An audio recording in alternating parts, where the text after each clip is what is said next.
I will tell you, there are some rigors to doing this each and every day that I run across. And one of them is filming a whole episode and then having to film it all again because I accidentally deleted it. It's one of those days. What are you going to do?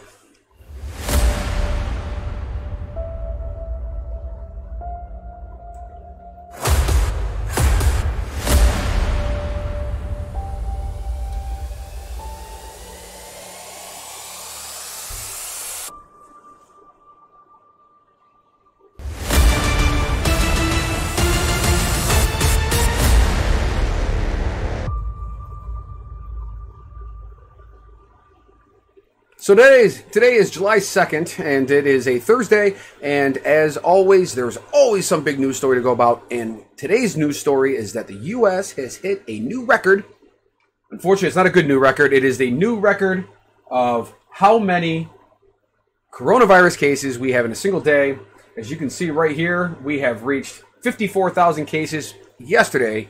That is a new high. That is the first time that we have gotten that high here in the United States. I mean, you can see the initial cases here.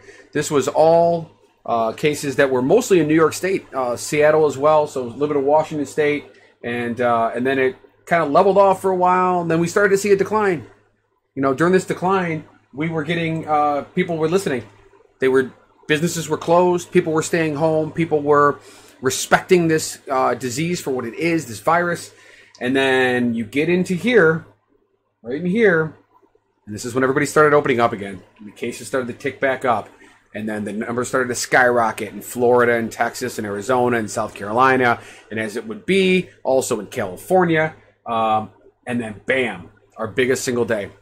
You've got Dr. Fauci saying that we are likely going to hit 100,000 cases a day here in the United States very soon.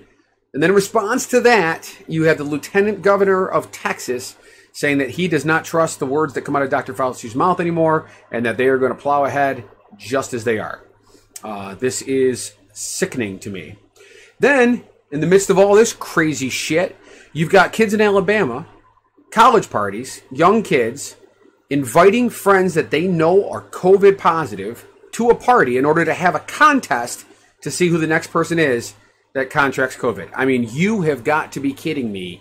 This is the world that we live in. This is the insane psychosis that is gripping the United States right now. And when the first people were fighting back and saying, my rights are being taken away because I can't get a haircut. As it turns out, you can cut your hair just fine at home. I can't get a haircut, and I can't go to Applebee's, and I can't go see a movie, and I don't like this face covering, and yada, yada, yada. My constitutional rights, wah, wah, wah. Those were the boomers. Those were baby boomers. And it's very easy to step on that wagon and go, fuck you boomers. But these are young people. These are the same people a month or 2 months ago, I guess now, packing the beaches in Florida and Texas and California.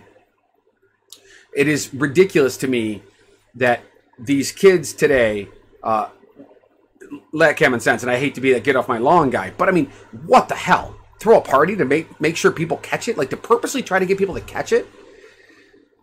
Now, I understand that there are people out there that contract coronavirus that have no symptoms. They're asymptomatic. Or they catch it and they don't get very sick.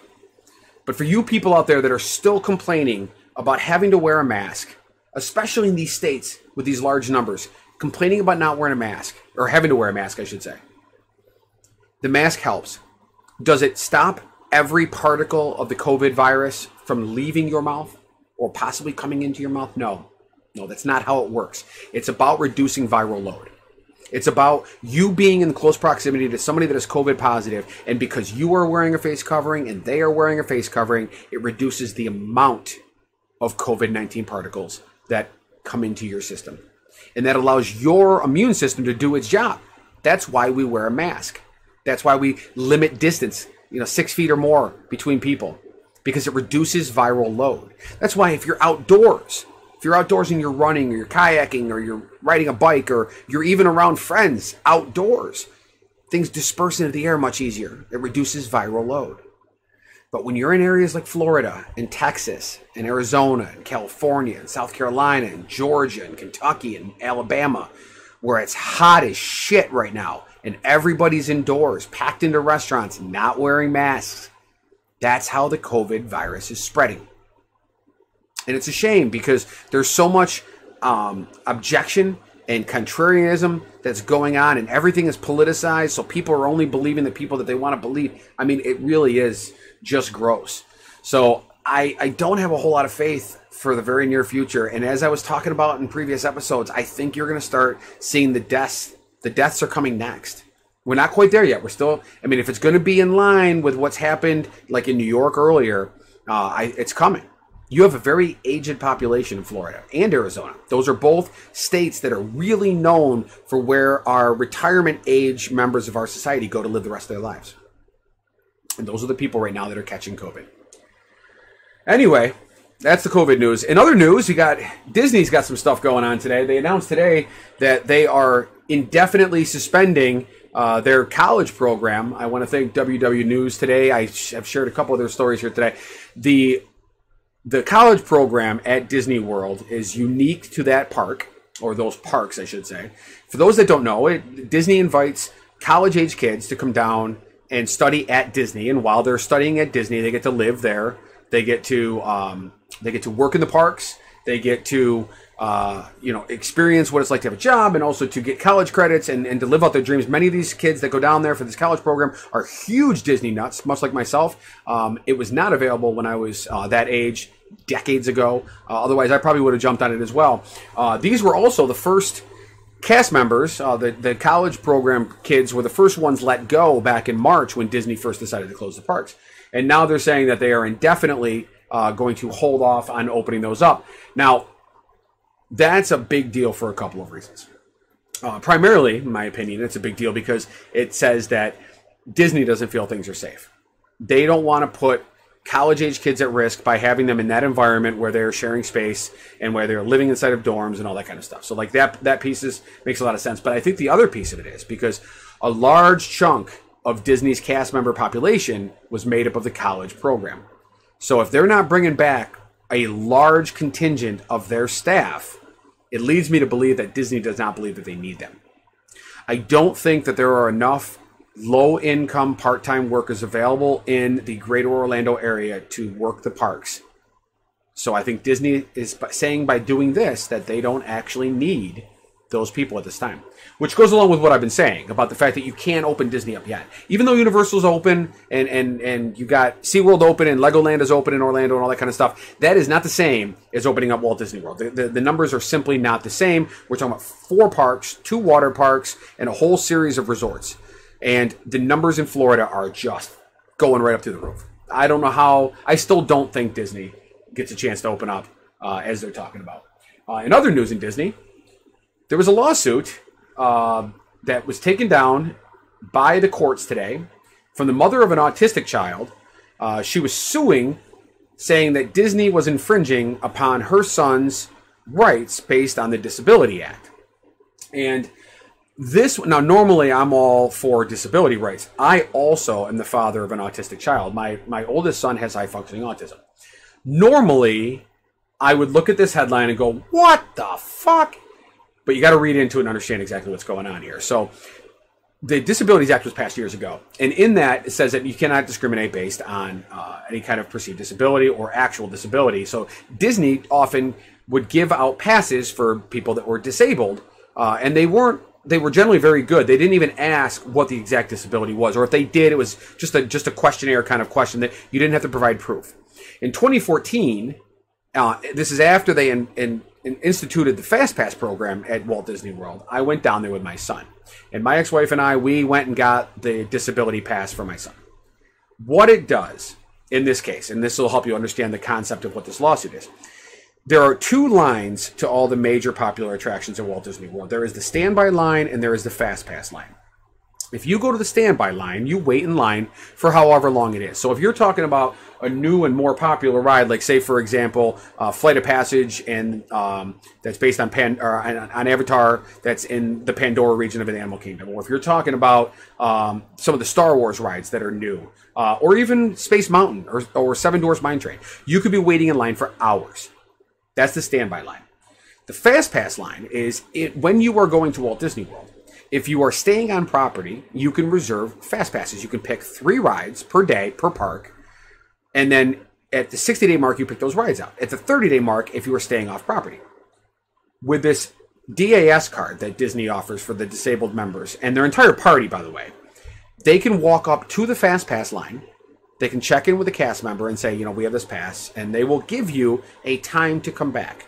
And that time is comparable to what the standby wait is. So, for example, if you go to Space Mountain and the wait is 90 minutes, you walk up to the Fast Pass line, it's noon, they will give you a return time of 1:30. When that return time comes at 1:30, you go to the Fast Pass line, you show your card with it stamped with the cast member, and they let you right in. In the standby line, you often don't wait in line at all. You get to go right in. And so this is great for members of our society with a disability that can't handle standing for an extended period of time, or staying still for a certain period of time, or feeling claustrophobic, or whatever the disability is. That's the whole point. It doesn't really matter what your disability is. Disney's respecting that. And they're offering this as the solution. Because prior to the Fast Pass system being implemented and this DAS card being implemented, people were abusing the living shit out of this. They would, you know, people would hire relatives that had disabilities to come and create a large group, and they would really just exploit the shit out of this program. You know, I've seen it here in the local Six Flags park. People would do that.